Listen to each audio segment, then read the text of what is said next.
अमरावती महानगरपालिकेच्या निवडणुकीचं वारं आता चांगलंच झपाट्याने वाहू लागलंय।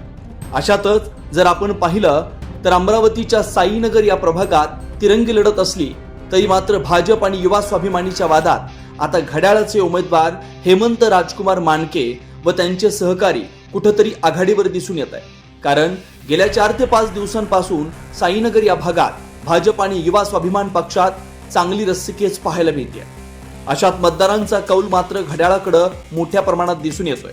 कारण एकीकडे बलाढ्य उमेदवार तर दुसरीकडे सर्वसामान्य घरातील जनतेशी सदैव धावून जाणारे हेमंत मानके यांच्या बाजूने मतदारांची पसंती मोठ्या प्रमाणात वाढते।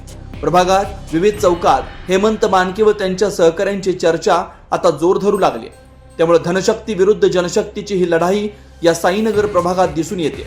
भाजपच्या उमेदवाराला पराभूत करण्यासाठी भाजपाच्या स्टार प्रचारक नवनीत राणा या रिंगणात उतरल्या।